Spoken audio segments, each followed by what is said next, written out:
El Flak 88 fue el cañón más temido de la Segunda Guerra Mundial y una pieza de artillería clave en el desarrollo de la guerra relámpago o Blitzkrieg. Muy popular entre sus dotaciones por la rápida cadencia de fuego, fácil transporte, poder destructor y carácter multifuncional al complementarse como arma de bombardeo, anticarro y antiaéreo, este ingenio puesto en servicio por el Tercer Reich se acabaría convirtiendo uno de los mejores cañones del siglo XX. A partir de un viejo cañón Bak de 37 milímetros de la guerra franco-prusiana de 1870, la compañía Krupp tomó la estructura de esta pieza a la que añadió un tubo del calibre de 88 milímetros. Así nació el Fliegerabwehrkanone, más conocido como Flak 88, que fue estrenado batiendo las trincheras del frente occidental durante la Primera Guerra Mundial de 1914 a 1918. Una vez finalizado este conflicto y después de que el Tratado de Versalles autorizase al ejército de la República de Weimar, Reichswehr, poseer artillería propia, nuevamente la compañía Krupp, junto a ingenieros de la compañía Bofors de Suecia, retomaron los experimentos con el Flak 88 con la intención de convertirlo en un cañón antiaéreo y al mismo tiempo de apoyo a la infantería. Las altas prestaciones del Flak 88 se resumieron en su poder devastador gracias al cañón de 88 milímetros, en su capacidad defensiva porque al tubo del arma iba acoplado un panel metálico de protección y en su eficacia móvil gracias a sus ruedas o gatos niveladores que fijaban las conteras al suelo. A estas magníficas características hubo que añadir un equipo de control de fuego muy sofisticado, un equilibrador para evitar la torsión, un compensador de retroceso, un recuperador automático, un sistema de giro de 2 manivelas de mecanismo, una para la elevación vertical hasta los 85 grados y otra para el giro completo en horizontal de 360 grados, que contenían un indicador de ángulo de tiro con visor y una cadencia de disparo semiautomática de 15 proyectiles de 11 kg por minuto que era semiautomática a través de un dispositivo de resorte que abría la cámara y expulsaba el casquillo mientras retrocedía el cañón y se insertaba otro proyectil. Esto último le hacía mortífero porque a pesar de que habían sido pensado como un antiaéreo, le convertía en un formidable enemigo para los carros aliados.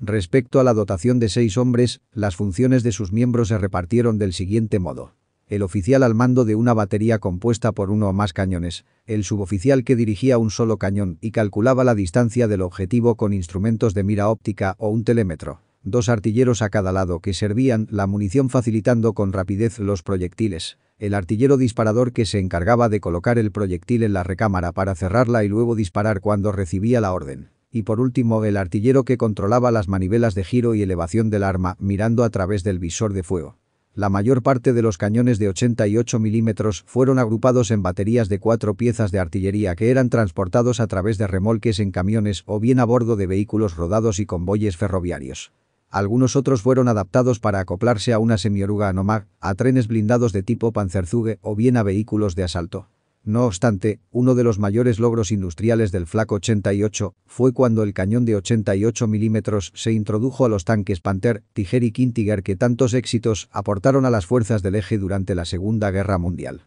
A raíz de estas buenas cualidades técnicas y éxitos en el arte operacional, la compañía Krupp fabricó un total de 21.310 unidades de Flak 88 en el siglo XX.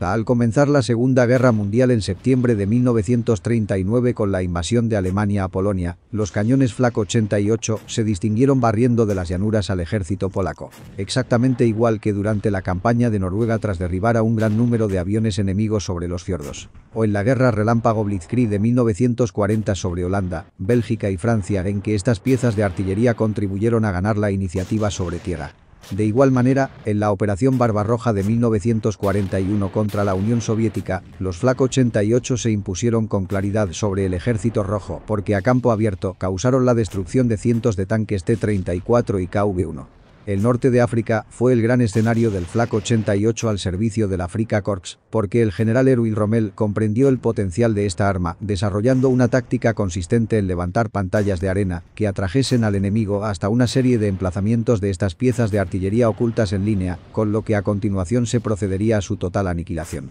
Eso mismo sucedió entre Soyun y el paso de Al-Faya durante la Operación Battle Axe, así como posteriormente en el resto de combates que tuvieron lugar sobre el desierto del Sahara en Libia y Egipto como por ejemplo la Batalla de Gazala y las primera y segunda batallas del Alamein que se libraron en 1942. De hecho, un cañón Flak 88 camuflado en las costas de Tobruk consiguió hundir al destructor británico HMS Sieg durante la Operación Agreement. Mientras que, en 1943, los tubos de 88 milímetros desplazados a Túnez causaron estragos en el ejército estadounidense que fue derrotado en la batalla del Paso de Kasserine. A mediados de 1943, miles de cañones Flak 88 comenzaron a servir en la defensa aérea de Alemania, tanto diurna como nocturna, en esta última equipados con focos reflectores, en donde derribaron centenares de bombarderos cuatrimotores anglo-estadounidenses B-17, B-24 Liberator, Lancaster, Halifax, etc. Al mismo tiempo, los Flak 88 actuaron como piezas de artillería costeras, defendiendo las playas de Sicilia durante la Operación Husky, el litoral de Salerno durante la Operación Avalanche y sobre todo las costas de Francia durante el desembarco de Normandía, destacando en este último enfrentamiento por hundir numerosas barcazas en el sector de Omaha Beach.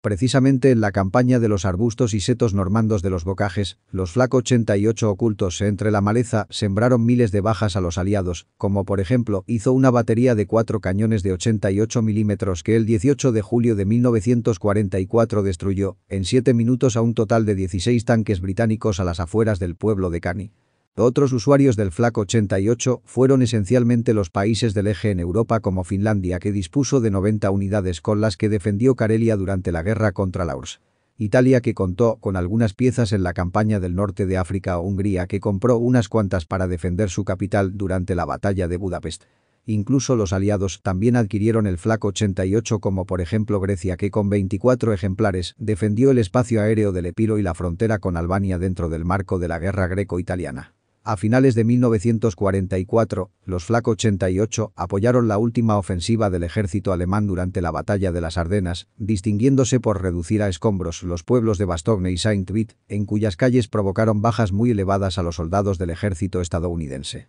A partir de 1945, las últimas unidades de Flak 88 defendieron el oeste de Alemania de la invasión desencadenada por los aliados occidentales en el río Rin y el Ruhr, además de las calles de la capital, donde manejados por la milicia popular Volkssturm e incluso por niños de las juventudes hitlerianas, todavía destrozaron a decenas de tanques soviéticos durante la batalla de Berlín, hasta que se produjo la derrota total del Tercer Reich. Terminada la Segunda Guerra Mundial en 1945, algunos países como Suecia, Yugoslavia y España, esta última construiría 200 unidades bajo licencia, continuaron operando con el Flak 88 hasta bien avanzada la Guerra Fría. De hecho, en una fecha tan tardía como finales del siglo XX, Serbia utilizó Flak 88 para bombardear objetivos en Croacia y Bosnia-Herzegovina dentro del contexto de las guerras yugoslavas de 1991 a 1995. A raíz de este prolongado servicio, sin duda alguna el Flak 88 se convirtió en una de las mejores piezas del arma de artillería de la historia militar.